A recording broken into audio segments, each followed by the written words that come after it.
All right, 301, we're going to get going. Thanks everybody for joining. Lisa Clark, Director of Michigan's Department of Environment, Great Lakes and Energy, as usual. Can't believe it's our 14th meeting, Council on Climate Solutions. We're so glad everybody's here. Today, we've got an agenda in front of us where we're going to talk a bit about what's going on in state government, the work that's been happening around climate. There have been questions and discussion in the last few council meetings that made it pretty clear it would be helpful to make sure that we gave departments a little bit of time, and we'll do it pretty briefly, but we want to make sure that you get a flavor of what's going on because your recommendations and your discussion really help inform how to make these programs most effective. And of course, that's a really important component to the My Healthy Climate Plan that we're all working here together on. So, and then we'll get into the outline and talk a bit about that and get your feedback on that and move into what's going to take the council work forward as we get into the plan delivery and implementation in 2022. So glad everybody's here. First, we're going to do attendance. Today, we're doing it reverse. So I'm giving Ron a lot of heads up to know that we're starting at the bottom of the alphabet. None of that funny middle of the alphabet stuff this time. So we're going to start at the bottom of the alphabet, and then we'll get into some updates up front, our regular council business, and then into the agenda. So, Mr. Vogelweed, are you with us today? Did I give you enough time? Now, see, Ron always knows. He's usually got an extra 30 seconds to get on. Okay, that takes us to Sam. I'm here. Hi, Director Clark. Hi, everyone. Hey, Sam. Darrell. I think I see Darrell. Hey, Director Clark. I'm here. Great. Chair Scripps. I don't think I saw Dan yet. As my children refer to him, Cool Dan. Okay, Cool Dan's not here yet. Phil Roos. I did see Phil. I'm here. Good to see everybody. Cynthia Render Williams. I am here. Hi, Cynthia. Hi. Tanya Pezlowski. Here. Good afternoon, everyone. Hey, Tanya. Peck. Did I see Peck? No, I didn't see Peck. Okay, we don't have Peck yet. Quentin Messer. Did I see Quentin? Here. Thank you. Greetings. Thank you, sir. Phyllis Meadows. Here. Director McDowell, or I think I saw Joseph Rivet. Here. Thanks, Director. And let's just spend a moment on the snowy background, Eichinger. You need to pick it up to the snowy background. We expect more. Marnise Jackson. Present. Great. Hi, Marnise. Brandon Hoffmeister. I'm here. Great. Director Hertel or Megan Groen from DHHS. Megan's here. Great. Thanks, Megan. Jim Harrison. Good afternoon. Treasurer Eubanks. Treasurer Banks is here. Director Eichinger. Well done, sir. Well done. And let me just state for the record that I take umbrage at the fact that Dan Scripps is known as the cool Dan. You're known as Other Dan. The other Dan. Okay. Well, the other Dan is here. Sorry. Shouldn't have brought it up. Okay, Carrie Dugan. I think we've got Carrie on the phone. Yep. Hello. Hello. Mary Draves. Is Mary with us? All right, we'll check back. Director Corbin or Judd from Leo? Hi, Director Clark. Director Corbin might be joining us today, but I'm also here. Great, thank you. Frank Beaver? I am present this afternoon. Thank you. Great, thank you, Frank. Director Ajaba or Niles from MDOT? I think we're both here, Director Clark. Great, thank you, sir. Nice to see you. Good to see you. All right, I'm going to loop back because I think I see Ron. Hey, Ron. Here. Great. And I think I saw Peck join. I am here. Thank you. Sorry, it's I'm like magic squares. I got to find people. Okay, great. You're very good at this. Glad to have everybody. All right, let's jump. Oh, I'm sorry. Did I miss anybody else that didn't get to say hi in the attendance of our council members? Great. Okay. Thanks, everybody. So again, 14th meeting, I can't believe all the work that we've done here together. So grateful for your time and energy. I know that it's not a light ask, and it's very much appreciated. So first, we're going to put the agenda in front of us and approve last 2 weeks ago minutes, and then do a little bit of business. So first, could I ask for a motion and second on today's agenda? Motion. Great, thank you. Any discussion on today's agenda? Anything anybody would like to bring up before we put it in front of us for the day? Okay, all in favor, say aye. Aye. Aye. Aye. All opposed, same sign. Thanks. Oh, I see we've got Mary and Chairman Scripps. Hello. Sorry I'm late. No problem. Same. And then let's go ahead and put the minutes in front of us. So you should have received the minutes, I think a week ago. No, not that one. Let's see, the minutes went out on Friday, the 10th. So first, if I can put the minutes in front of us, is there a motion and a second, please? Second. Great, thanks. I heard Jarrell and Ron. Okay, any discussion on the minutes? Anything we missed? Any improvements that need to be made there? Okay, all in favor, say aye. Aye. Aye. Aye. All opposed, same sign. Okay, thanks, everybody. Okay, so let's see. So a couple of things up front. The first is we're drafting up a 2022 council meeting schedule. So again, very grateful for all your time and energy this year and the progress that's been made by this team. We'll talk a bit about in the course of the meeting today. You should have a draft schedule that you received on the 10th. We'll reshare that again. So we're gonna work on monthly meetings until the plan goes to the governor's office, and then we'll switch to quarterly to support implementation. We're also anticipating that there will be other meetings that support this, like in the work group style, but it wouldn't necessarily be the full council. So just know that that is in front of you, and we'll hope that everyone feels good about that agenda or those dates for next year. So definitely need some feedback on that, and we'll add other special meetings as necessary if there's more that we need to get done over the course of 2022. And I feel like we need to adopt that at some point, but I don't think we're adopting that today, unless I'm told differently, which we can do later. So just a couple of updates before we run into the summaries of state programs that I mentioned earlier. First, I want to make sure that I have very publicly thanked Phil Roos and Jarrell Slaughter for their support. I think you recall electing them vice chair and secretary a while ago, and they've been really active in supporting the department as we've been talking through the planning efforts, giving of their time on a much more regular basis. And so I just wanted to say publicly that I'm really grateful to both of you for your help as we've been working through the effort over the last year. So just wanted to make sure everybody knew all that work. Yes, thank you. Thank you, Jim. They deserve applause. So, and then I also wanted to just recap a conversation that we had at the end of the third meeting on December 3rd. That we will bring on a new climate and energy advisor, and that's Cory Connolly. He'll be starting on Monday. Some of you might be familiar with Cory. Some of you are very familiar with Cory.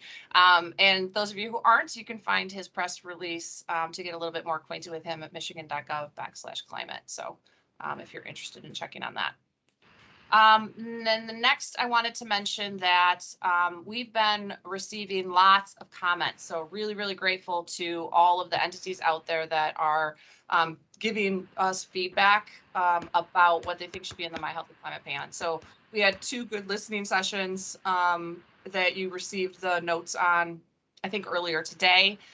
We talked a little bit about it on the 3rd, and we can talk some more about it because they just happened on the 1st and 2nd. We can talk some more about it today if council members want to spend some time on that. And we've also been receiving additional comments from groups that are interested in the work that we're doing. And so just wanted to mention that largely and say thank you. We've gotten some comments, and we'll talk about this in more detail, from members of the Michigan Advisory Council on Environmental Justice. And we had a meeting with them a couple of days ago. James will talk about that in a minute. But we also have received feedback from a variety of folks that have been participating, either through the work group process or, listening in on the council meetings. So we're really grateful for that. So I want to jump right into the next part of the agenda, which, as I mentioned, is an overview of what's going on in state government right now around climate solutions. And so I'm really grateful for the time and energy that my colleagues across the cabinet have been putting into this effort. There are not a lot of council meetings that you can assemble multiple cabinet members for 90 to 120 minutes at a time on a really regular basis. And so just want to say that I'm very grateful for that work. Not only participating in the council meetings, but then all the work that's ongoing in state government. So I've asked those that sit on the council meetings to just do a quick update of work in their world, because in the course of the last few meetings in particular, but also coming out of the work groups, you all have had a lot of discussions about different things that touch on different parts of state government. And so I thought that it was really important to have that grounding before we talk through the outline. Not that I ever anticipate that you're going to be able to retain everything and, draw it up at the drop of a hat. I don't even think that I can. But I thought that it was important to just understand some of that lead by example work that is underway so that it helps shape how we're talking about the outline. So I'm grateful to my colleagues. And I should also mention that the executive directive added some of the cabinet members to this council. However, there are other cabinet members who are involved in climate work that aren't on the council that aren't necessarily here. So I want to mention that this is a component of a snapshot of our work. It's not all of our work from a lead by example perspective, but I'm pretty proud of the work that's happening across state government, thinking about climate and all things. And so that's enough of an upfront setup from me. I want you to hear directly from department directors. And so I'd like to start with Susan Corbin. I don't know if she's on yet, because she did a nice update from the Leo perspective at the last meeting, but I'm looking to see, maybe she's not on yet. If Director Corbin isn't on, Director Clark, I'm happy to give a presentation on behalf of Leo. Okay, that'd be great, Judd. Well, actually, Judd, let's come back and just see if she might join. So I'm going to run through some of the other departments first. Does that sound all right with you? That's fine. Okay, sounds good. So let's go to Director Eichinger at DNR. So lots of work happening over in the DNR world.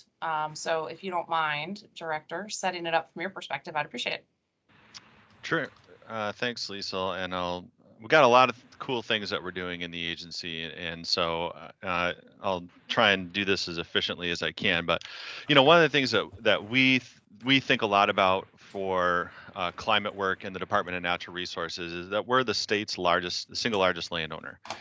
We own and administer programs on 4.5 million acres of state-owned land. A lot of that is our 3.9 million acre state forest system. So when we think about actually activating different climate-related strategies, we are kind of a perfect example of how to do that as a landowner. And so a lot of our climate work has been kind of focused in that space, like how do we actually operationalize work on climate on the land footprint that we manage. So there are a few kind of areas that are sort of nested underneath that land footprint that we focus a lot on. So one of those is trying to develop markets around climate-friendly building materials. So we have a really active program for the development of mass timber, and trying to establish mass timber as a viable building material here in the state of Michigan. And if any of you have recently traveled to the hallowed ground of Michigan State University, just in the shadow of Spartan Stadium, there is this brand new STEM facility that Michigan State put up on campus there, and it was built with using mass timber. which is a much less carbon intensive building material than concrete or steel. It's much more efficient to build with, and it's much quicker to build with. So we've kind of taken that, and we don't have, what we've been trying to do in Michigan is through our Forest Resources Division and some of the work out of our executive office here in the DNR is to work with the forest products industry and the building industry and the construction trades and get all of those folks in the same room talking about using mass timber as a building material here in Michigan.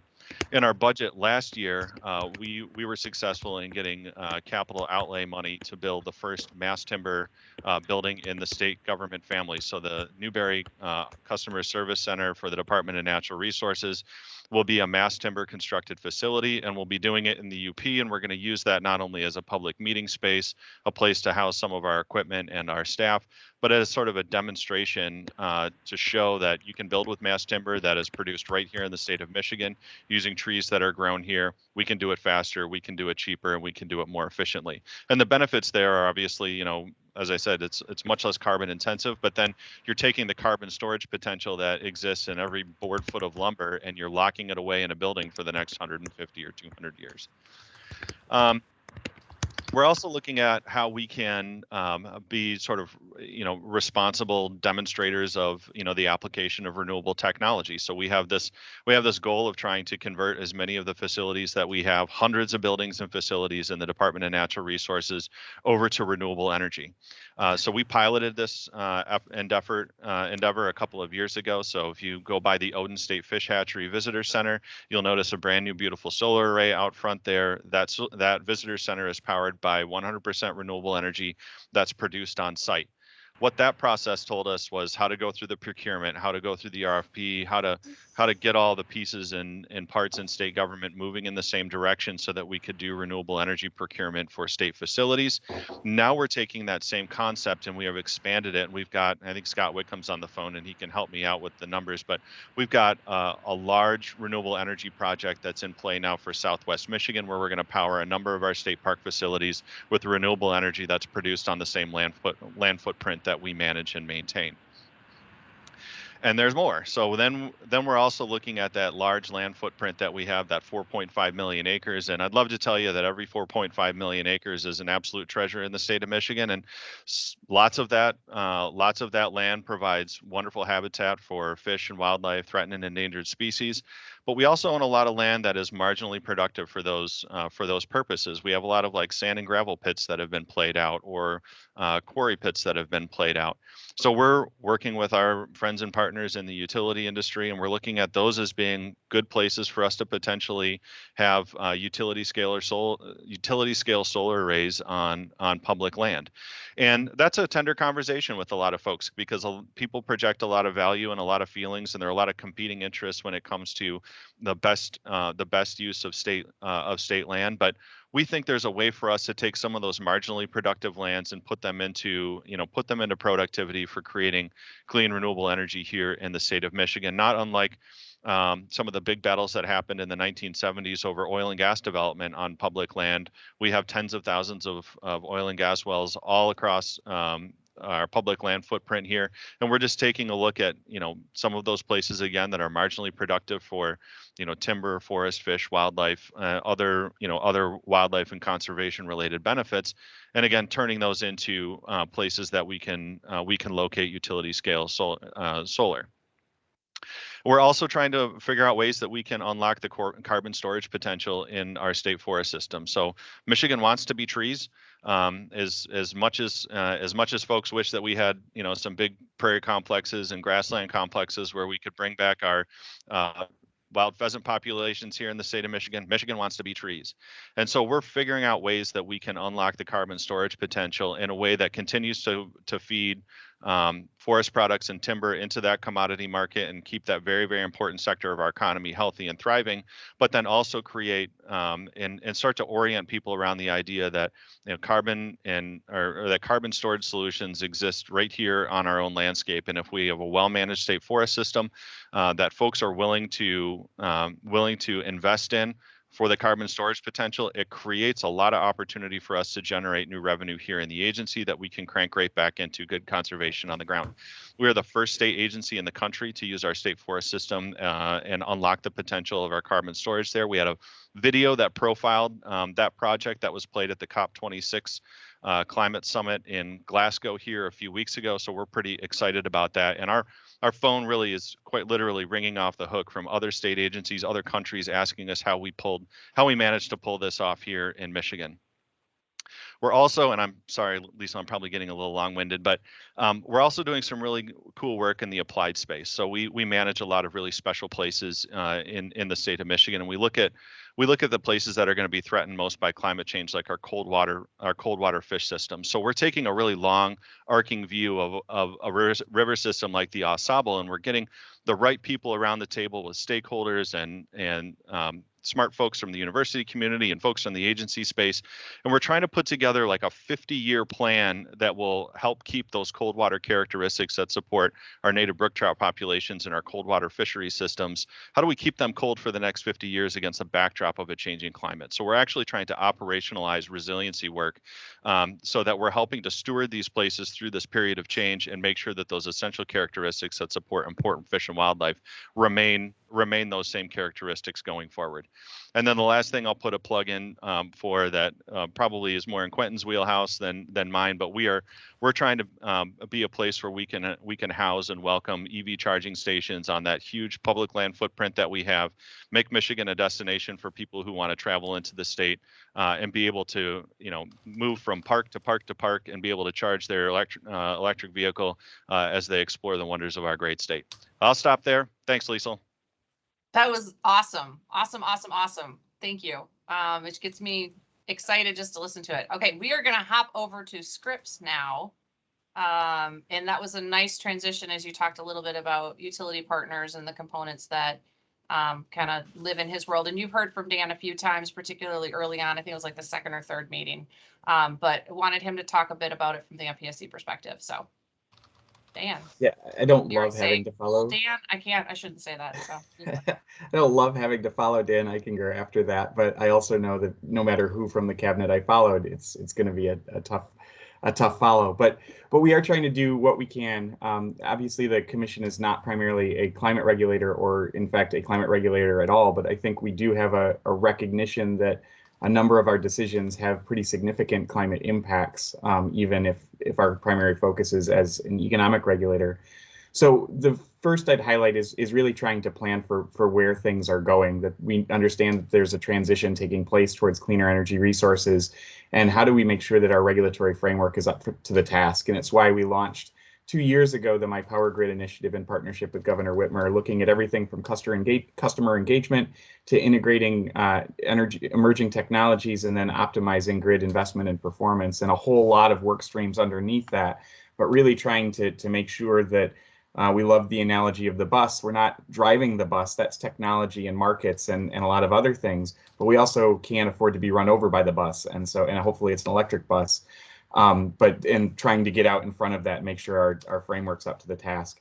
One of the big pieces that we have is a statutorily enacted integrated resource planning framework that came into being in 2016 and really gives us the opportunity to look at what is the most reasonable and prudent mix of energy resources sort of on a going forward basis. And that's been really, I think, one of the key drivers of adding renewable energy to the system in terms of its cost profile and also a number of other pieces that are connected with the mechanisms that are included in statute that we have to then balance in terms of trying to identify that most reasonable and prudent mix based on what the utilities bring forward. I will say, again, I don't know that we can use that to say this is what it should be in terms of a climate optimized solution. But the counter to that is that after the governor announced the My Healthy Climate Plan and the specific targets around 2025 and 2050, we went back as part of our planning process and said for IRPs going forward, we want to at least see a model run of what it would take to hit those targets.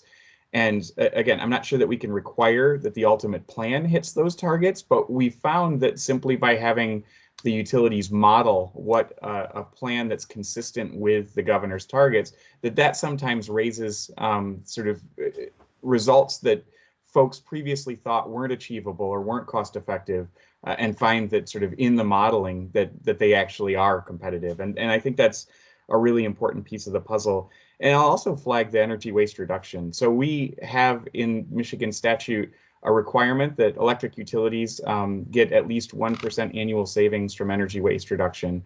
But on top of that, we've layered incentives. So if you overperform the statutory minimum, you get increasing and increasingly attractive incentives for overperformance. And then you add on top of that the integrated resource planning process that says on both a demand side and supply side basis, what's the right mix of resources. And that mix of planning plus incentives plus minimum performance levels enacted in statute has allowed us to get way beyond sort of those minimum levels that a lot of states have struggled to break through. But I think it is that sort of secret sauce mix of planning and incentives and minimum performance levels that's allowed us to do that. On EVs, we've got a role to play in making sure that the grid's ready to handle the future that is increasingly electrified in transportation. We've done that through rate cases in terms of approving investments for make-ready programs and customer incentives and rebates, as well as with other things in the change of ownership for UPCO, for example, earlier this year. We included some requirements around electric vehicle planning in the Upper Peninsula to try and help make sure that we've got the infrastructure to support electric vehicles across the state. And Director, I know that that's an issue front of mind for you after your recent trip up there in your electric vehicle. On pipelines, we earlier this year found that greenhouse gases were a pollutant under the Michigan Environmental Protection Act, and have said that in our MEPA review associated with pipeline cases going forward, that we need to consider greenhouse gases alongside any other pollutant in terms of identifying whether a particular proposal is consistent with our requirements around protecting Michigan's natural resources. So that is something that I think has firm statutory basis, but it's not something we've done before. And so I think that's an important piece of just understanding the climate impacts of some of these infrastructure proposals. A lot of the work that's being done, and I promise I'm almost done too, has been around customer demand. So a lot of the growth, in addition to integrated resource plans, is coming out of the utility voluntary green pricing programs that were specifically authorized in 2016 under Section 61 of the Clean Energy Act. That has driven, I mean, utilities can barely keep up, and I'll let Brandon speak more, but they are well subscribed. I think they've done a good job of making these attractive programs, and customer demand is really driving a lot of the additions of renewables on the grid today. And I'll say we're starting to see that on the natural gas side too. DTE's Natural Gas Balance Program, which is a combination of renewable natural gas and then some of the offsets that they've purchased from Dan and his team at DNR, is a program that was launched earlier last year that we approved that's starting to see some enrollment as well. And then finally, there are a number of other things on rate design, and in particular, rate design for distributed energy resources, a study that was requested of us in the budget around renewable natural gas potential in Michigan, and then our engagement in our regional transmission organizations, MISO and PJM, as well as our engagement with the Federal Energy Regulatory Commission on issues around transmission build out and other markets-based issues that I think can help support and even accelerate the clean energy transition in Michigan. So that's a little bit about the work from the Commission's perspective. Great. Thanks, Dan. I'm going to hop over to Treasurer Eubanks. Rachel, it's yours. Yeah, thanks, Director. And first of all, you thanked all of us, and I want to make sure that we thank you. I think, this task force is in exceedingly great hands, and somebody that is not only as knowledgeable in all of these areas as you are, but also has this tremendous skill in terms of bringing people together, bringing forward a diversity of ideas, and championing people's thoughts so that we get the best ideas together so that we produce the best solutions out of this task force. So thank you so much for all of your hard work and hours that you put in. All right, so Treasury, yes, I mean, so many of you know, I was at the Public Service Commission immediately before coming to Treasury. So you could take the girl out of energy, but not the energy out of the girl. So I was fortunate to come in right away and really get engaged in some of these topics. And one of them, when we think about all of the variety of ways that financial issues, economic issues are impacted by these significant investments in the state of Michigan. I mean, it really does span a lot of different areas of finance, from both things that I'm sure Director Ajaba is going to talk about, from the roads and gas tax and how that's financed and what that means for the electrical vehicle revolution, to our local units of government. And what does this mean from a property tax standpoint to have some of these facilities that this group is looking to encourage the decommissioning of, but have been absolutely critical components of their communities, both from a tax-based perspective, from a jobs perspective, from an economic impact perspective for decades. And as we look towards this transition, how are we supporting these communities so that everyone can be on board and everyone can get a win out of seeing this transition versus some people winning and some people losing? So as part of this, we were really, really fortunate to have incorporated in the executive directive a specific call out to that work in particular called the Energy Transition Impact Project. And I have actually lurking amongst us this whole time, you've had the chair of that group, who's Larry Stuckelberg, who I'm going to give his, maybe not 15 minutes, maybe 3 minutes of fame to give a little bit of an update about what that group has been working on. And they're at some critical points, so give you some kind of exciting updates on where they're going to go next. So Larry, I will turn it over to you. Yeah, and I'll actually try and keep it to 2 minutes. But I mean, we began this project last year working on talking about the Palisades nuclear plant area in Van Buren County. And we plugged into an effort that Southwest Michigan Planning Commission was trying to do to create a transition plan around that space. And we were able to pull together with Southwest Michigan, the Market Van Buren team in Van Buren County, the local team, along with the University of Michigan Economic Growth Institute. And we put in an EDA application in the fall of 2020. And that took a variety of iterations and improvements along the way. That did not actually come through until June of this year. But it was timely because it really fit into this idea that communities transitioning away from a significant anchor facility like a nuclear power plant or a coal plant or any of these other facilities really face being left behind as the world is changing. And while nuclear is not part of this project, it really is a fact that across the globe, the changing energy market's really impacting communities in Michigan, and many of them don't have the local resources to do something about it. So we pulled together a team, and a shout out to Consumers Energy, which put in a substantial amount of money towards the match, along with Treasury and MISTA. And we unlocked $1.2 million in a 3-year planning grant to begin community engagement and a variety of efforts in that area to look at creating a playbook around transition around this space. Of course, that effort, which began around the nuclear plant, has really in some ways been overtaken by the dramatic changes happening in the environment, the energy, the Climate Solutions Project. I mean, really, this all accelerated in 2021. The Midwestern Governors Association turned this into their signature project for this year, talking about communities left behind from coal transition.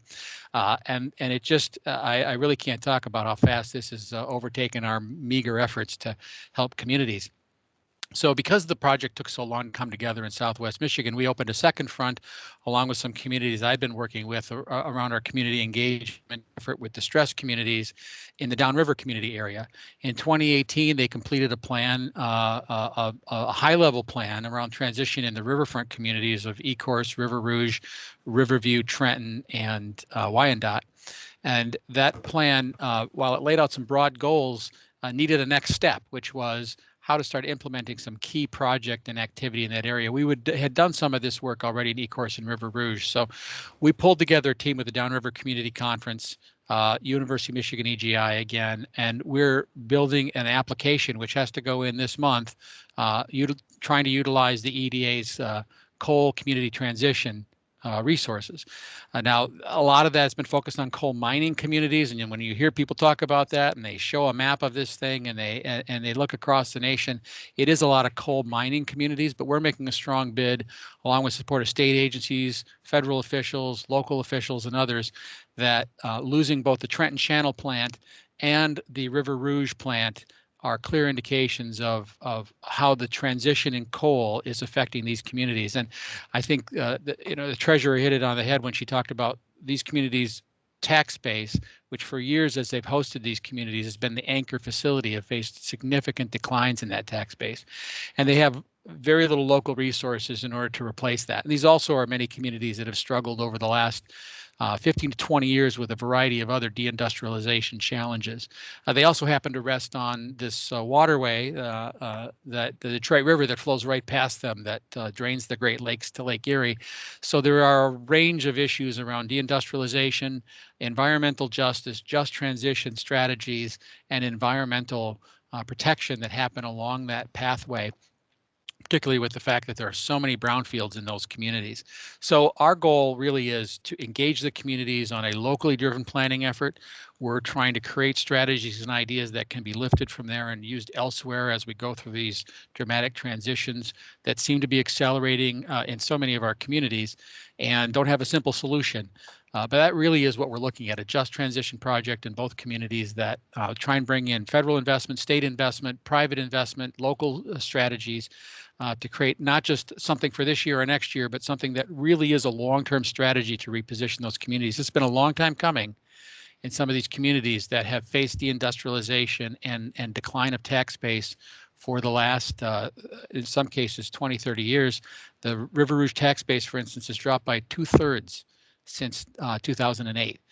These are communities that just don't have local resources anymore to answer these challenges. So that's why we're bringing in resources and planning and trying to engage them in that conversation. And so far, we're getting a great deal of participation locally on that. So I'll leave that there.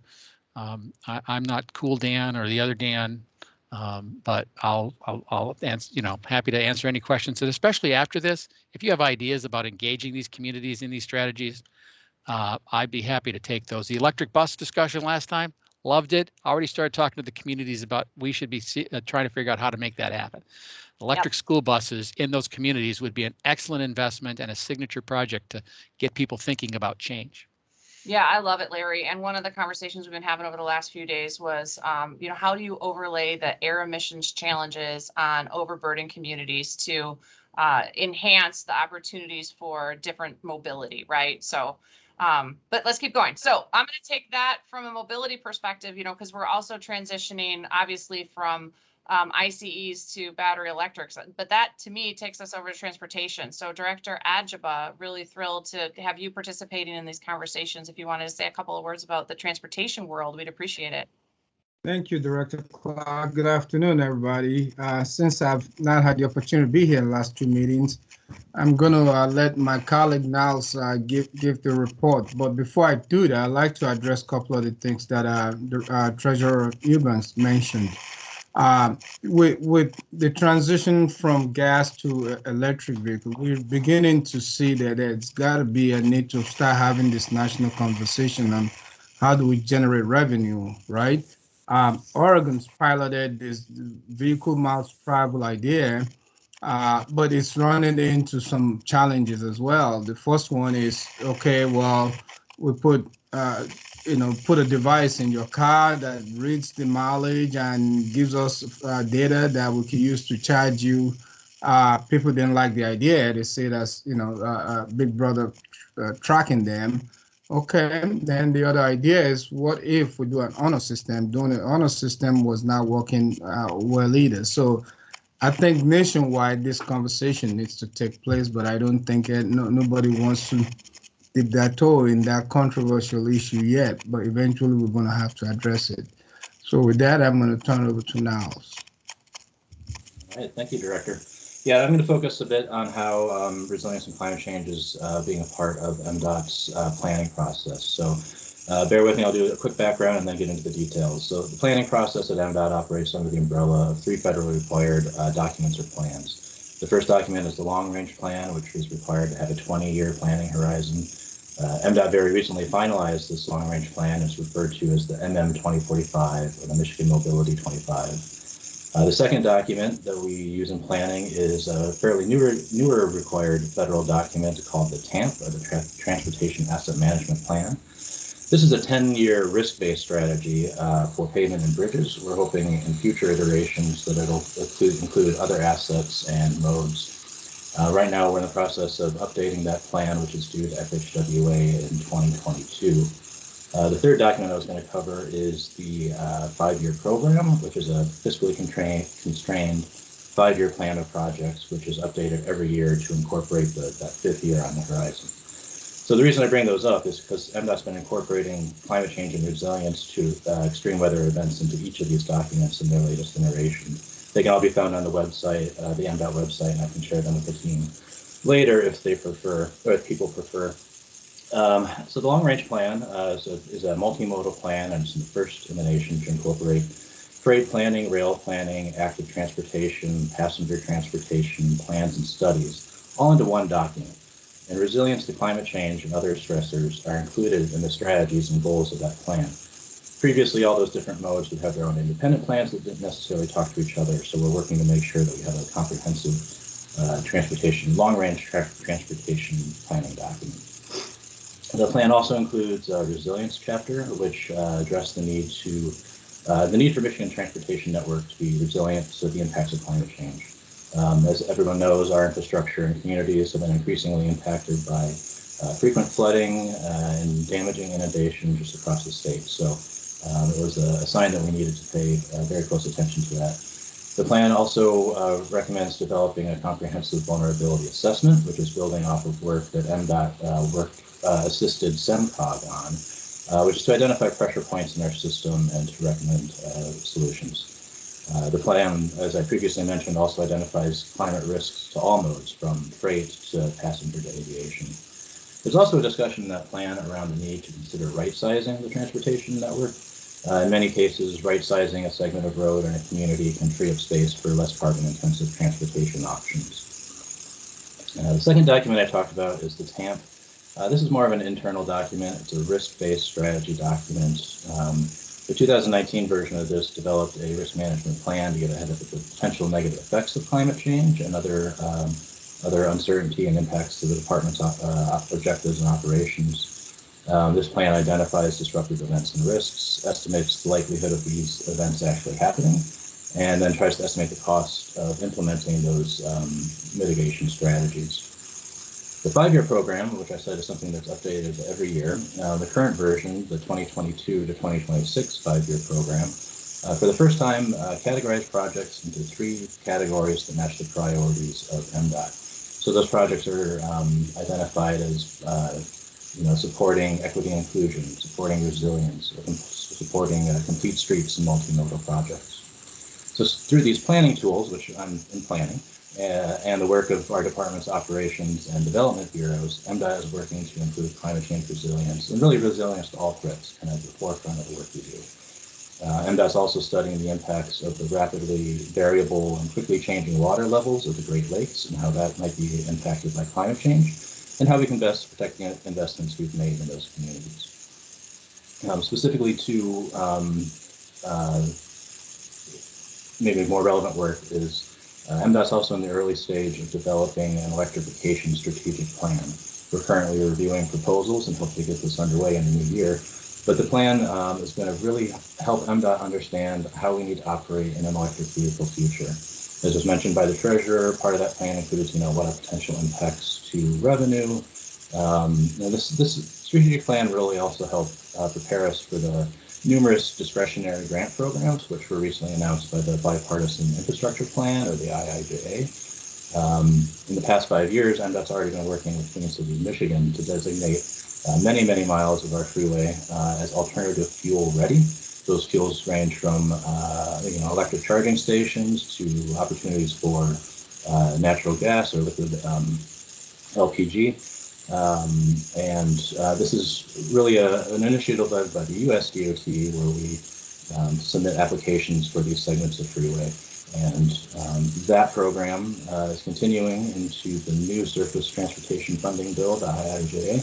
And we're expected that having those designations will give us a step up on any discretionary grants. Some other initiatives I think some of the other folks on this call might cover, but I'll just mention real briefly, is MDOT's working to deploy an inductive charging testbed for real use test cases, and also partnering with Eagle, OFME, and others to work on a Lake Michigan circuit deployment of charging stations. So we're really just trying to make sure that we stay in the forefront of the electric vehicle future. As was previously mentioned, that's a major priority for the economy of the state of Michigan. Thank you. Thank you, Niles and Director Ajaba. So I'm feeling guilty that I clearly misestimated the agenda and we're going over. So I'm gonna give some of my time back at the end. So just wanted to let y'all know that we'll adjust.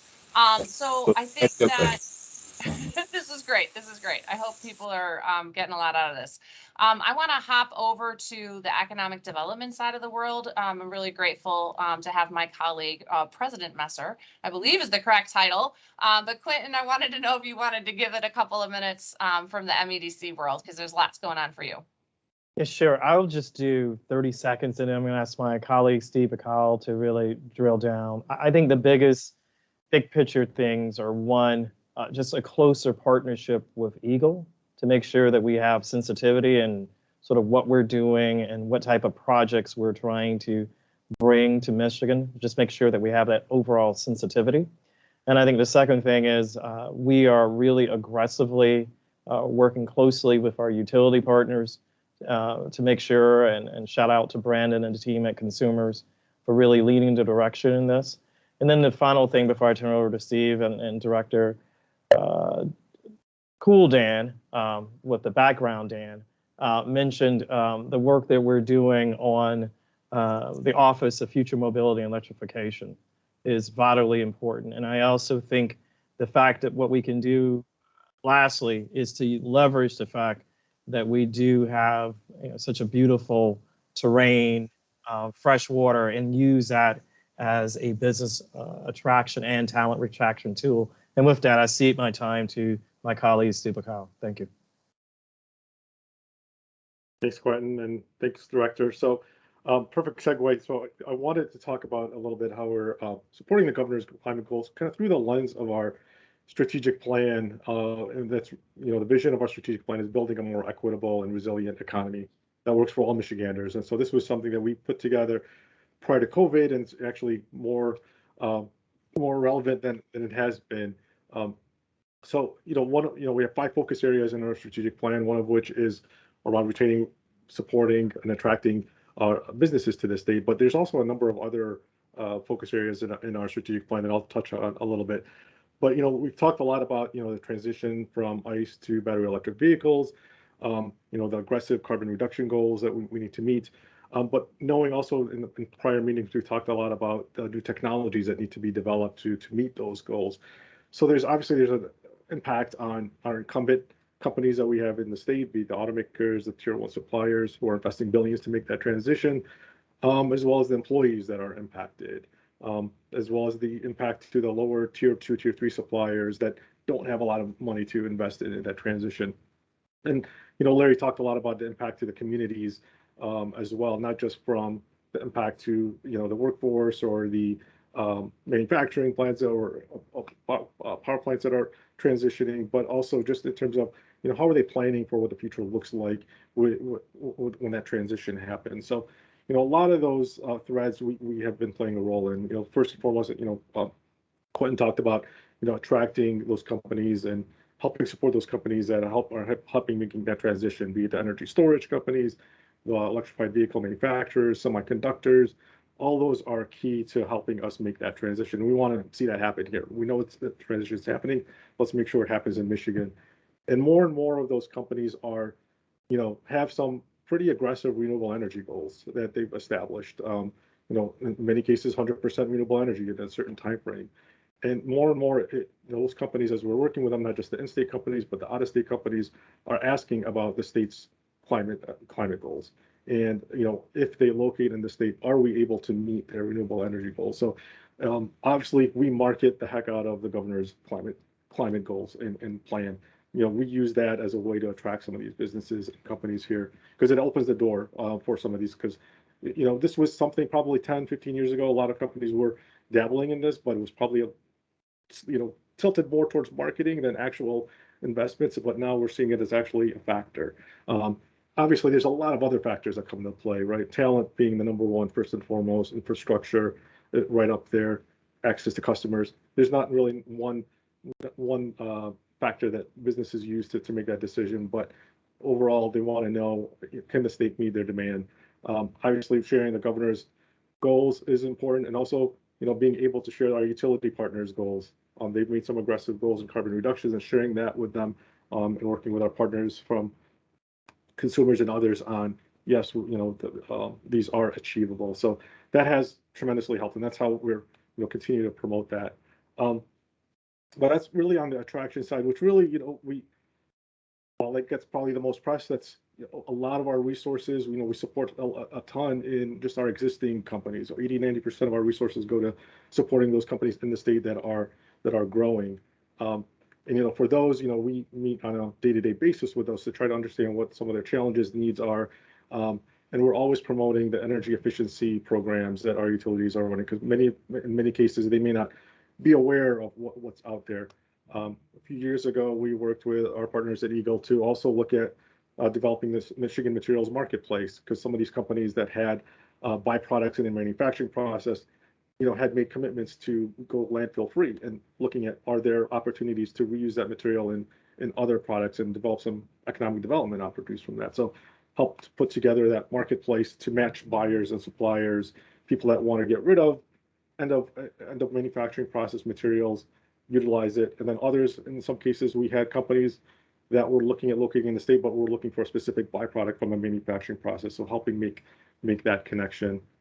We have a great program. We ran for a number of years, actually spearheaded with our utility partners, the Pure Michigan Business Connect, where trying to increase that purchasing of in-state suppliers. So as the utility companies have made these aggressive goals, we want to make sure that they're utilizing our Michigan manufacturers, suppliers as much as possible. So we do a lot of work in just matchmaking there, providing one-on-one matchmaking or summits to bring those small businesses to meet with some of the purchasers to enable that growth.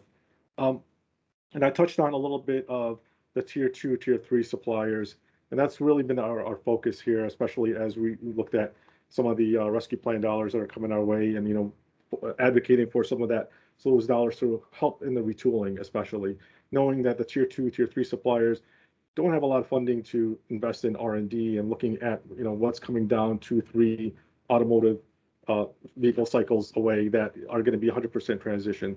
They're tooled up for ICE.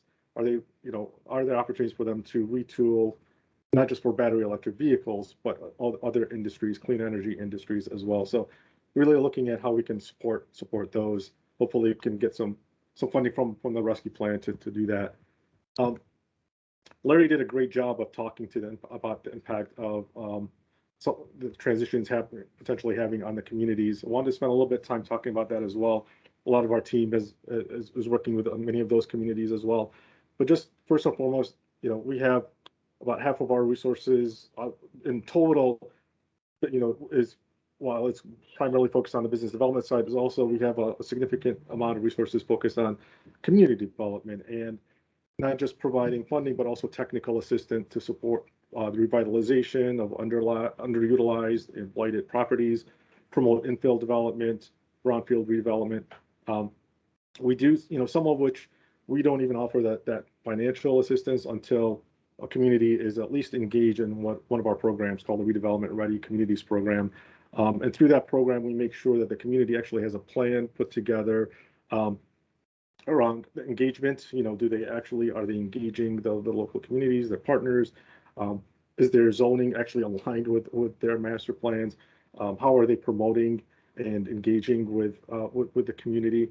And through that Redevelopment Ready program, we've partnered with the Green Communities from Michigan Municipal League to have a through lens of climate resiliency, renewable energy, responsible management of material, and materials and recycling, as well as sustainable land use development. So as part of that process, making sure the communities are, looking at what the future looks like. Do they have a plan put together to understand that not just the economic impact that transition will have, but are they ready for the challenges that the climate changes might have in the community, and how are they planning? How is that embedded into their planning as well? And the last but not least, I want to talk a little bit about some of the emerging technologies as well. So we've talked a lot about what's happening already in the transition, but we also understand there's a lot of new technology that needs to be developed in order to meet those long-term goals, the carbon reduction goals. And a lot of great work happening at our universities in terms of looking at how to reduce carbon, eliminate carbon in certain processes, even looking at how do we have some responsible recycling of lithium-ion batteries. I know there's some existing technologies doing that, but really taking that leap forward of recycling from a battery electric vehicle perspective. And so we have a program through our universities called MTRAC, it's Translational Research and Commercialization, where a lot of the research that's being done at the universities by great professors, staff, it may not necessarily always be ready for a company to start up and develop. A lot of professors aren't necessarily wanting to start their own company. So we partner and provide funding to bring technical assistance resources to look at some of these ideas, really pressure test them from an industry perspective, and they'll look at, okay, if this is an issue that is actually solving a problem, are there opportunities to sell that IP, potentially create a new company? Is it a joint venture opportunity? So we have these hubs throughout the state. So U of M, for example, has the Advanced Transportation Hub, looking at battery technologies, making them more efficient, looking at recycling. Michigan Tech is looking at the circular economy, as well as advanced materials, looking at, are there materials that are lighter weight, for example, to make vehicles more energy efficient, not just for ICE, but obviously for battery electric vehicles. So a lot of funding there through our entrepreneurship program to support that commercialization of those technologies. And also, again, another plug for ARP, this is something that we know needs more resources, especially from the early stage perspective. A lot of early stage capital in the coast are going into clean energy. We're focused on, potentially advocating for use of some of those risky plan dollars to support early stage companies that are developing green energy technology. So last but not least, Quentin mentioned Pure Michigan, as well as, that's something that we, as an organization, we can't do unless we're actually doing all the things above, right? We can't promote clean air, water, land with Pure Michigan unless we're actually doing it within some of our programs and promoting it and living it as a best practice and doing what the governor's goals are. So happy to take any questions or comments as well. Love it, Steve. Thank you. I'm going to keep us going because I want to get a chance for the council members to talk a bit about the outline. So sorry, we're taking a lot of time on this. I hope that this is informative for folks. So we're with 3 more departments. I apologize. We're going to try to go fairly quickly. Director Corbin, appreciate it. You actually were the genesis of this thinking because of your comments at the last council meeting. So of course, none of this happens without the workforce and without the people. So if you can talk a bit about it from the Leo perspective, we'd appreciate it. Okay. I had some scheduling things going on today, and I wasn't sure that I was going to be able to attend this meeting. So Judd is here. Judd's, obviously kept a pulse on what's happening in our department. And in anticipation of this meeting, he did an additional survey with all of our bureaus and agencies about overlapping work. And so I'm going to go ahead and defer to him. He's got a PowerPoint already, and he can quickly go through the things that we've got going on at Leo. But we're both here to take any questions, and I'm glad I've been able to hop on the tail end of this meeting. Thank you. Thanks, Director Corbin. And I'm sorry, actually, I do have, in true Leo fashion, a short PowerPoint. Thank you. I just got labeled a presenter. Appreciate it. I will bring this up. You got me? Looks good. Okay. Yep. So first and foremost, Leo's Employment and Training Division. A couple of work streams here that overlap with the work that the Climate Council has been focused on.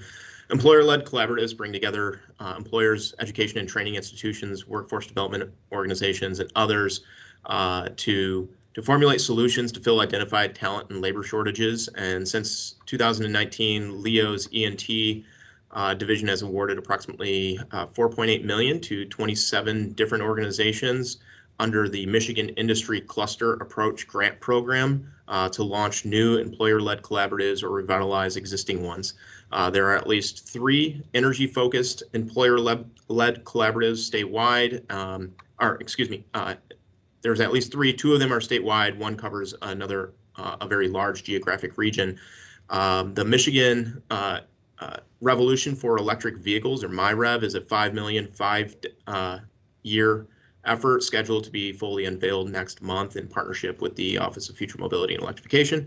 And this will be an employer-led collaborative approach to respond to critical workforce needs to support the transition of Michigan's automotive mobility and electrification industry to electrified transportation in both manufacturing electric vehicles as well as electric vehicle charging stations and doing the installation and maintenance work on EVSE networks. Additionally, the Michigan Energy Workforce Development Consortium is an employer-led collaborative that has received close to $450,000 over the last 11 years, and 2 years, and supports 855 participants completing training, and they have earned 721 credentials. The work-based learning aspects of ENT's work streams. This is a program that connects work and education experiences to help individuals advance along their career pathways. For businesses, work-based learning is a proven strategy for building a talent pipeline that meets their current and future workforce needs. So LEO helps through this program to support post-hire on-the-job training, classroom training, adult basic education, and high school completion or high school equivalencies, as well as English as a second language or basic skills education for workforce. I'll skip ahead. At MISTA, currently there's a proposal under the My New Economy plan that would give MISTA an additional $50 million to support residential clean energy improvements through some of the existing programs that we have. Notably, under MISTA's tool belt to help with climate issues is the Qualified Allocation Plan, or QAP as we call it. The QAP Green Policy is really our way of incentivizing large residential home developers to adhere to the national standards put on by third-party green certification entities or certification programs. Also at MISTA is the Property Improvement Program. This provides low interest rates to homeowners to do energy efficiency improvements. The statewide housing plan is another tool that MISTA has where we are looking to improve the energy efficiency and resiliency of Michigan's housing stock. Neighborhood enhancement programs. This is a program by which we offer grants through NPOs and local governments to homeowners to address their energy efficiency needs and help green Michigan's housing stock in that way. And then the Michigan Modular Home Development Program is another grant program where we have integrated in green policy into the residential development space, where upon completion, all of the modular homes financed through this program have to have energy efficiency appliances installed.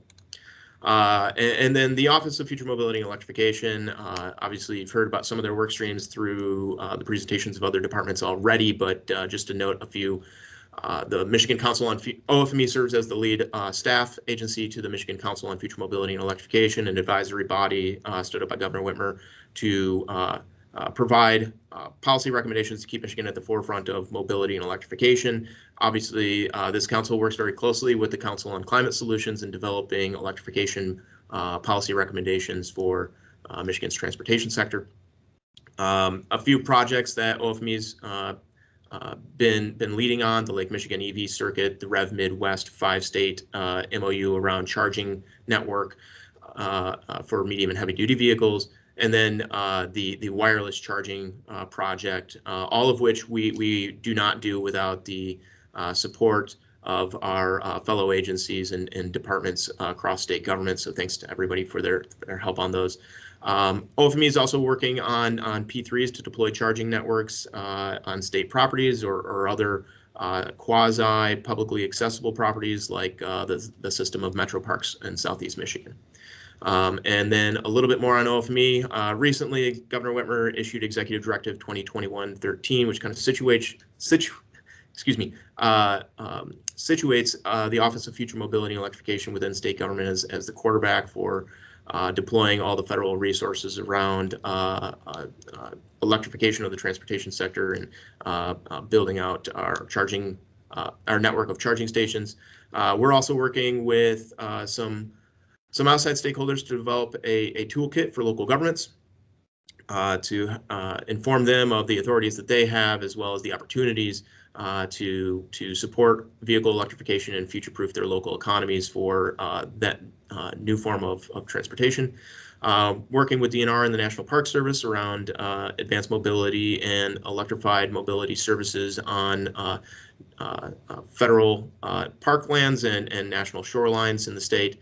And then we're also managing a deployment of electric robots in Southeast Michigan that are zooming all over the west side of Detroit, making food delivery, providing food delivery services to the residents in that area through a grant that the OFME Michigan Mobility Funding Platform had issued. So lots happening. I'm sure there's a little bit more, but I'll stop there for the sake of brevity. Thank you so much. Okay, I am going to beg the forgiveness of Joseph Rivet and Megan Groen because we are so far over time and I cannot sacrifice additional conversation. So needless to say, the work at DHHS is critical because of the connection there to public health and public air and clean air that's important. And then, of course, our friends at Department of Ag have been doing so much around climate work. So Joseph, please accept my apologies. I owe you a beer. I got, okay. There's 4 slides, Director. I got 4 slides that are available for anybody to see if they're interested. So great. If you don't mind, send us the slides and we'll send them out. How's that, team? Does that sound all right? So that we can get a chance to deliver it. Okay, thank you. All right. All right. Yeah. Matt, thank you. We'll send Joseph and Megan slides around. Okay, back on track.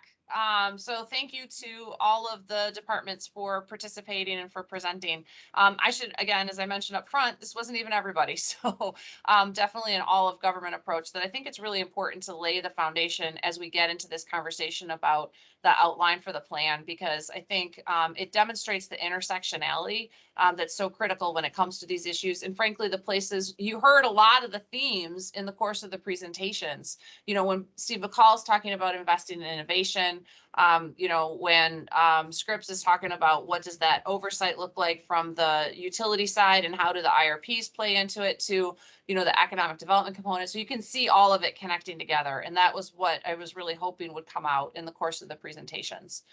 So with that, I think I'm going to hand it to James to take us through the next couple of steps of the agenda so that we can get into discussion.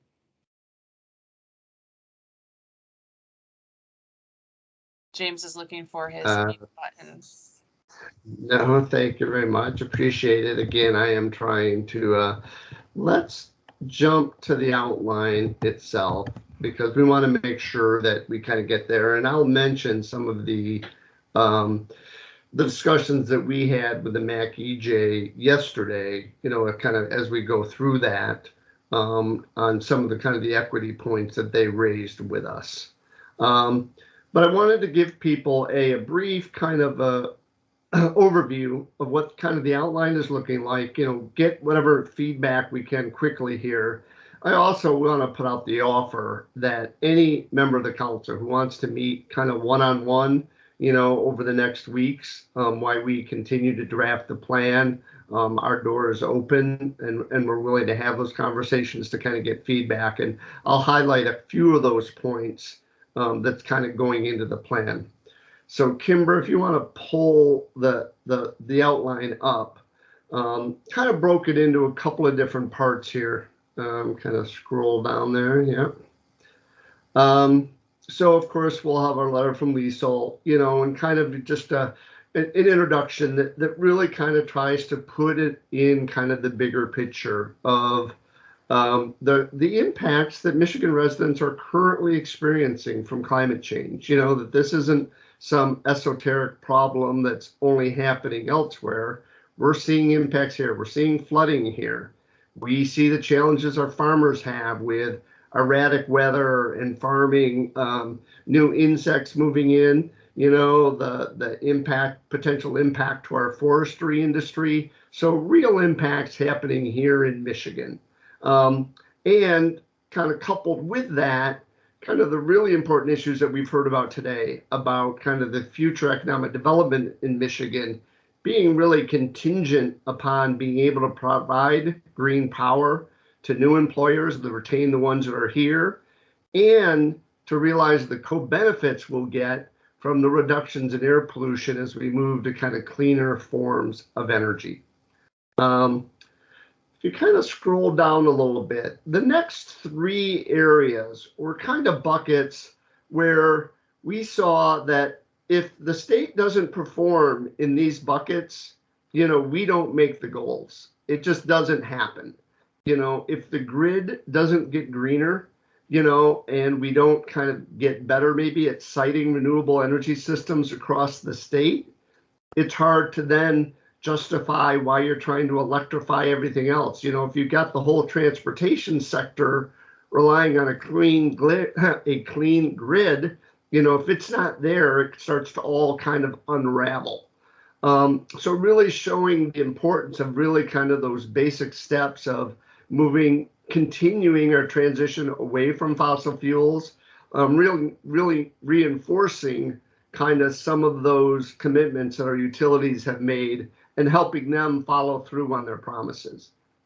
In the transportation sector, obviously a sector that's going through monumental change at this point, as they kind of just switch kind of the basis of kind of the automobiles. But this is an area that the EJ, you know, kind of voice was very loud, that, hey, many people in the state don't rely on vehicles to get around. So we need an equal commitment to cleaner, better mass transit, more attention to multimodal mobility so that people can get to where they need to get to work, to shop, you know, to kind of support their families. So really making sure that that is a strong part of the plan. Mention here also maybe the deployment of shared vehicles in areas that have kind of those lower vehicle ownership.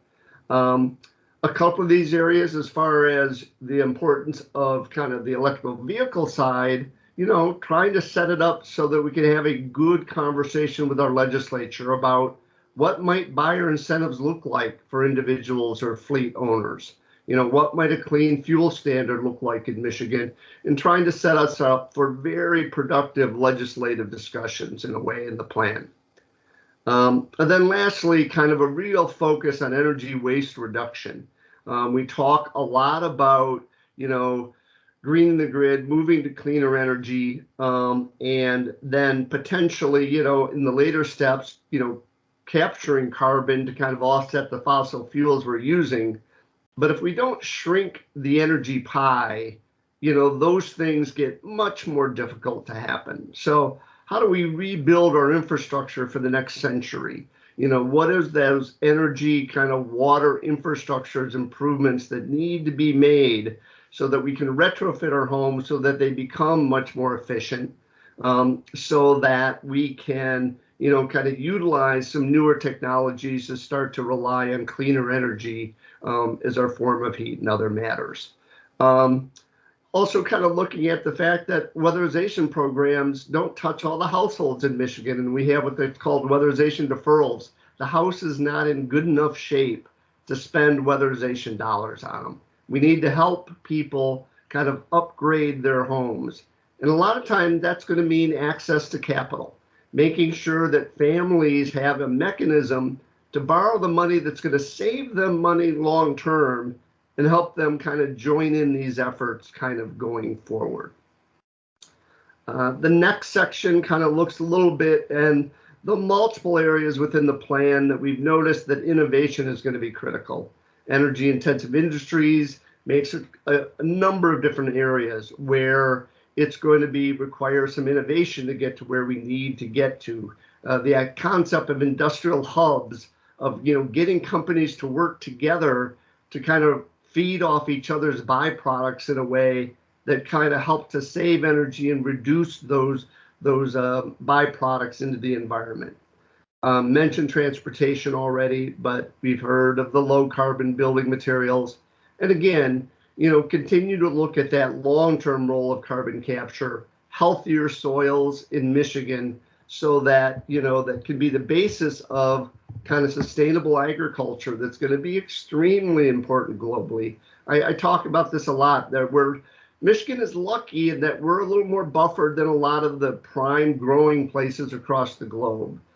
If our agriculture doesn't stay healthy, sustainable, long-term, we want to contribute to helping to feed the world long-term. So moving down a little bit more, we definitely want a section on how do people get involved. This is an area where as we're trying to kind of craft this, I feel like I'm trying to map a river while I'm kayaking down it. Things are just happening everywhere around us. All the stuff that's happening at the local level with our Catalyst communities, different areas where people can plug in today, where businesses, the private sector is out there working and trying to figure out where to help plug individuals in, communities in, but where is state government maybe not at the table yet, where it can plug into more of these processes going forward. So this kind of brings us to some of the places where there's a few gaps here. This is where, kind of getting your feedback is going to be extremely important. First, we will kind of show a roadmap of pulling kind of the data out of our various recommendations to show kind of how it adds up to, kind of meeting those goals. I'm going to admit right now, the math isn't going to be perfect. This is all moving so quickly. I expect that this is going to be an ongoing effort. We're bringing on kind of a data guru to help us in this area, but I expect that we're going to engage the council over the next year in kind of doing this kind of mapping of emissions and how we're going to track this going forward. But this is going to show broadly how we hope the recommendations included within the recommendations from the work groups can get us where we need to get to. We'll outline some of what we heard today, places where the governor's initiatives are already working in this area, and where some of this federal money matched with some of the state money is going to help us achieve a lot of those recommendations. We'll tee some things up for legislative, discussion. Some of those recommendations, the executive branch alone cannot move forward on them. So we will try to identify those for the legislature and engage in a productive discussion that kind of tries to take us where we're going to go here. We're still looking for feedback as we get a little further down there, Kimber. As we kind of get into the work group recommendations, what we're trying to do is we're going to highlight all those ones where we're already doing it. They overlap state programs, private sector programs that are happening at the academic area, and really try to do two things. One, show which ones need to happen first, which ones are kind of building blocks that the other ones play off of, and which ones, if effort isn't already started, where do we need to kind of put an implementation team in place to make sure that we launch those efforts. So again, we've kept asking for what are those key recommendations, continue to look for those feedbacks on where A, make sure we identify the places where things are happening, but then B, if things aren't happening or just at a very basic level, where do we need to kind of ramp those areas up? In closing, just kind of, we want to recap, what is the role of the executive branch? Things are obviously happening at the local level, state level, federal level, internationally, private sector, individuals. We're going to be a little humble about, hey, we're just part of the bigger machinery here, but we want to do everything we can to facilitate making these numbers. And then to make sure that people see this as a living document. As I say, we're in the middle of the river. It's rushing all around us. This is our little snapshot in time. And we want to make sure that this is an ongoing dialogue. And we assume that we'll recommend that this plan be revisited and basically updated, by 2025, so that it is a living document that continues to grow kind of with our knowledge base and with the resources we can bring to bear. So let me stop there so we can hear a little bit from you.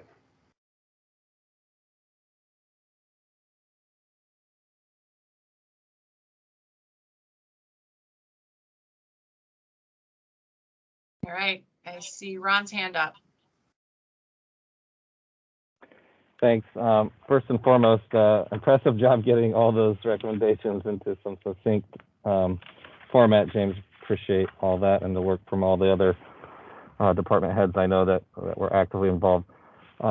One comment from my side, and obviously there's a lot more. I mean, this is obviously just a straw man, the straw man outline, and appreciate the more coming to this. But when I look at the overall theme around the activities here, I see, obviously cleaning the grid and what we're doing and cleaning transportation. How do we reduce waste is kind of the main two themes.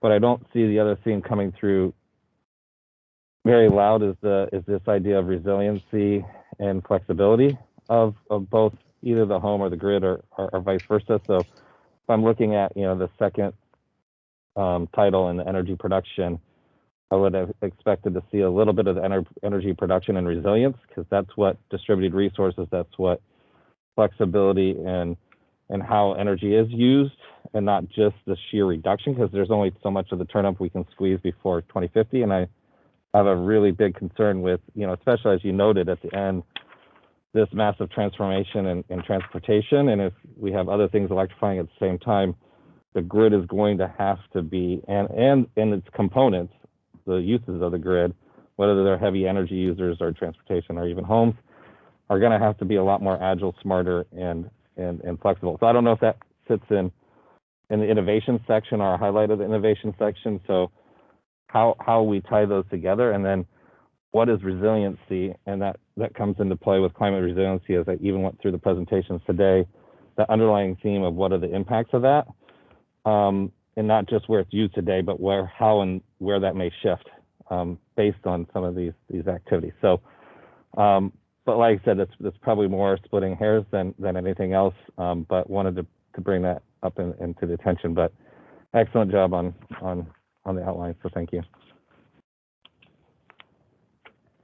Great, thanks, Ron. Helpful feedback for sure.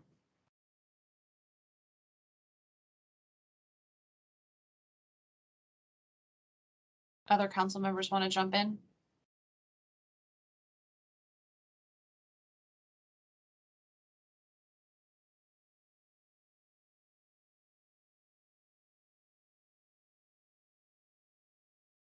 While you're thinking, I know that, the next step is obviously fleshing out this outline and getting that material in front of you before our next meeting, which our team has already been working on. Oh, Carrie's got a comment. Carrie, I see you in the chat. Are you able to unmute and talk? Carrie Dugan? Try *2.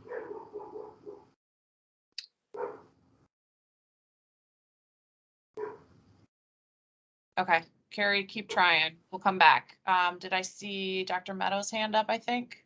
Yeah. Thank you, Director Clark. And thank you all for putting together what I think is a really comprehensive outline for the work. I mean, obviously, it can't be a dissertation or no one will read it. So I think you've captured a lot of the really important salient parts.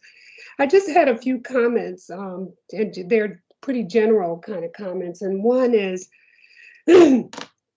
probably more a formatting piece to where you could capture the weight of the actionable item for climate for our climate solutions. What I mean is that there may be, I know there's a section that sort of captures what contributes to what, But, are all interventions equal? No. And is there a way to make sure that we sort of highlight the low hanging fruit, which I think you mentioned you would do, but not only that, but also capture the most, what is most profound, will give the most profound impact on the solution that we're trying to reach. So I had that as number one. And as the outline reads, it's almost as if it's making the case for what we've done.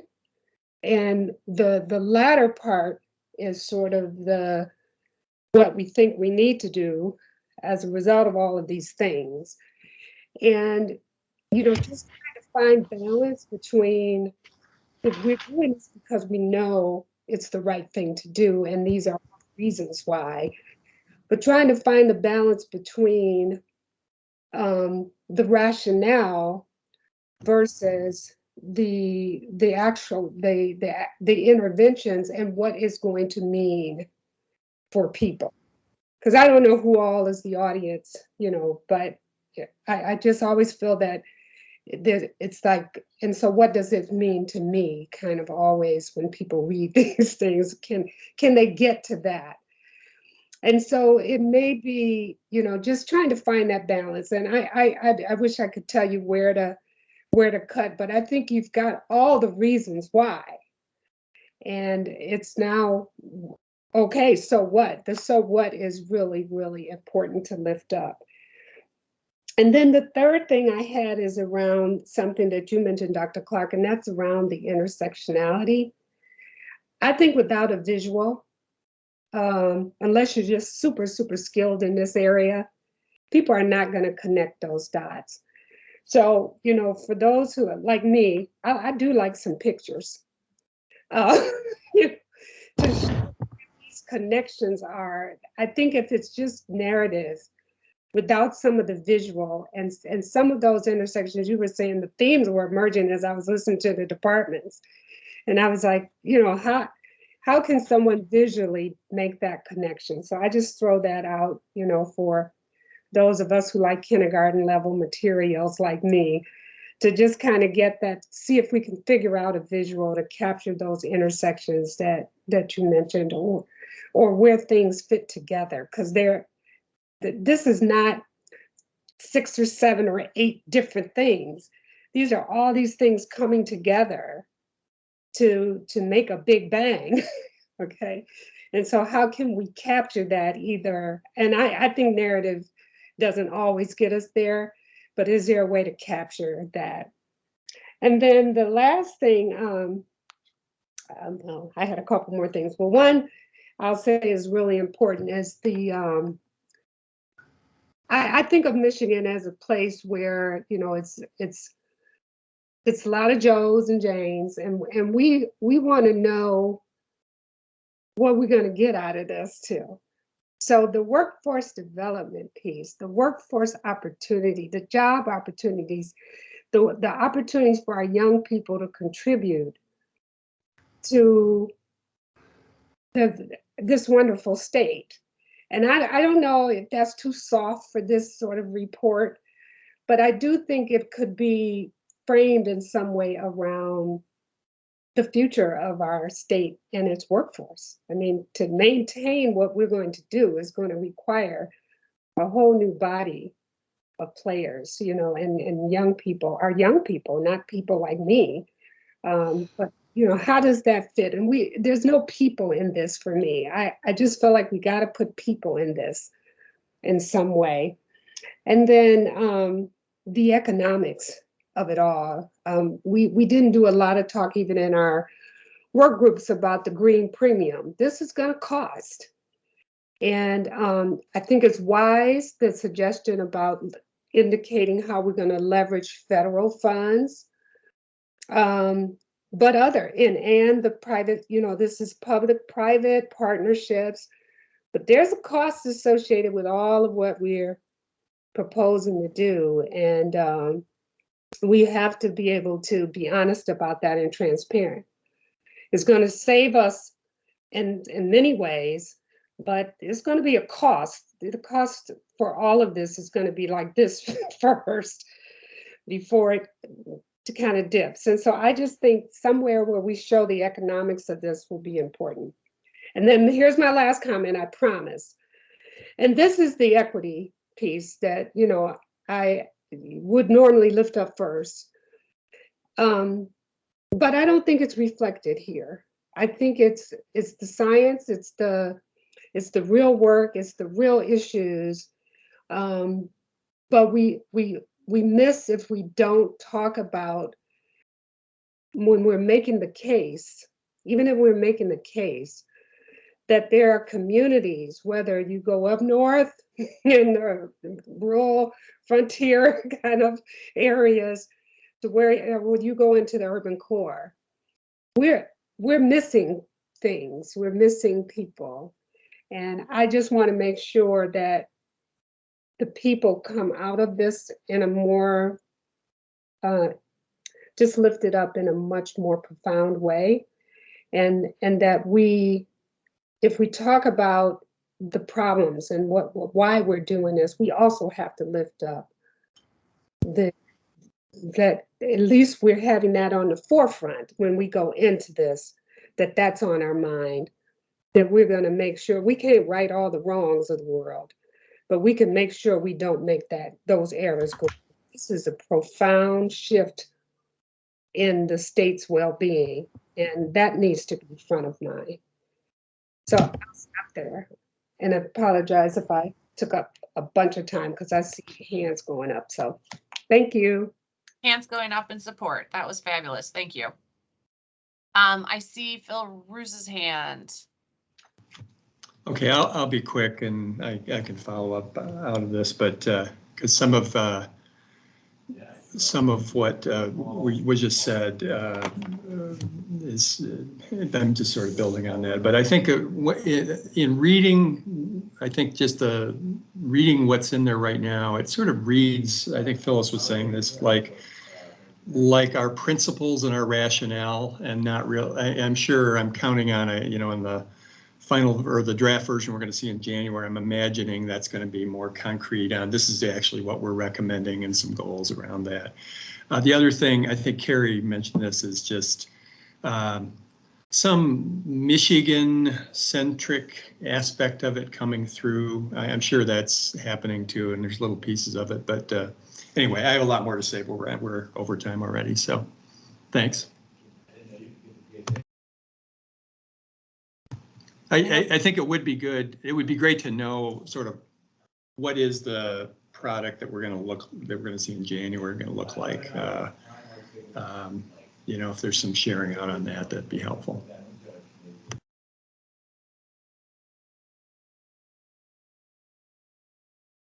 Just to your last point there, Phil, process-wise, the council will receive a draft plan. We'll have a discussion of it. It will go out for public comment. We'll do tribal consultation. To Phyllis's point, the final plan, I can guarantee you lots of visuals. I'll get as many in the draft plan as I can, but I may need that couple of months to really work up all my good visuals, so, they'll keep getting better, I promise.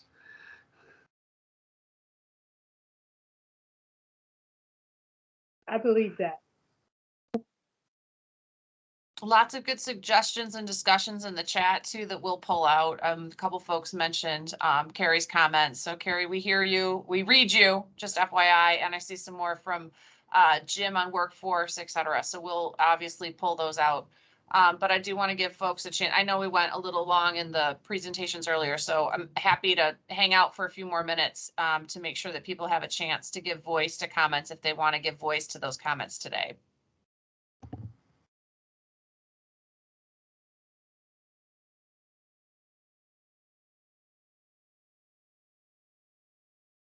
Brandon?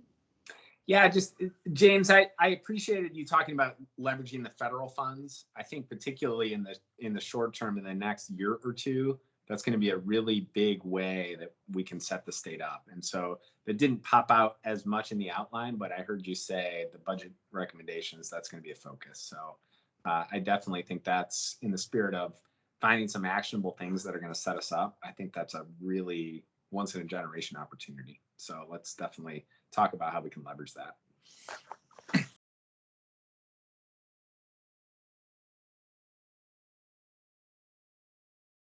Other things that folks want to make sure they give voice to today. I don't want to walk away with people feeling like they didn't have a chance to speak what they needed to speak.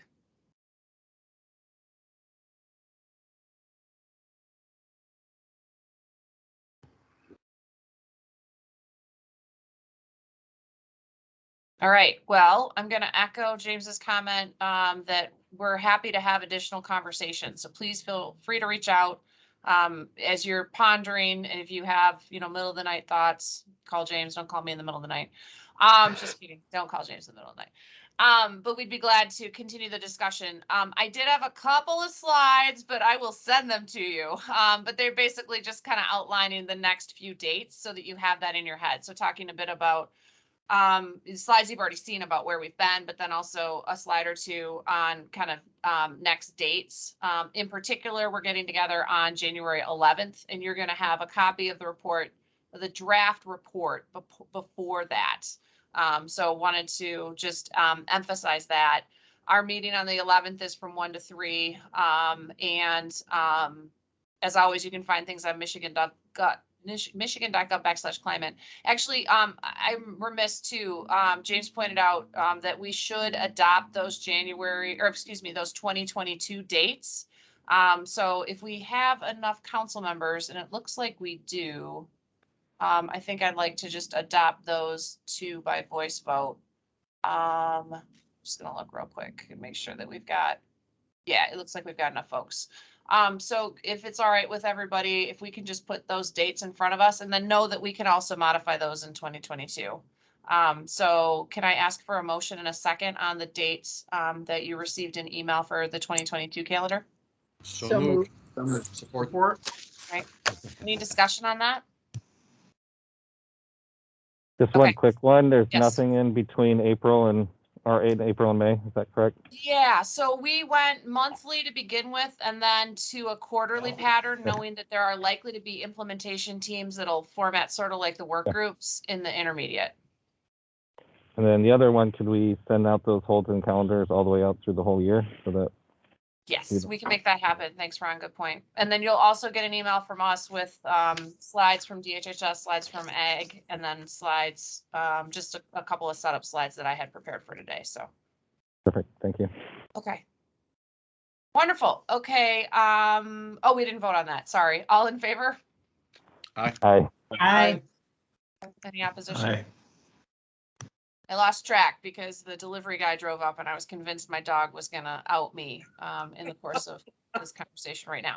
Okay, great. Well, just thanks to everybody for hanging on. Thank you for your participation throughout the year, but also for the discussion here today. I'm seeing some comments in the chat. Yes, everything's recorded. Everything will be posted after it's processed and recorded, and we'll get those public dates on the calendar as well. And we'll get council members the dates in your email. So I think I caught everything, but if I didn't, you know where I am. So thanks everybody, really appreciate it. Have a wonderful holiday and see you next year, which I just love saying. So see everybody next year. Thanks again for all your work. Thanks a lot. Bye-bye. Bye. Bye.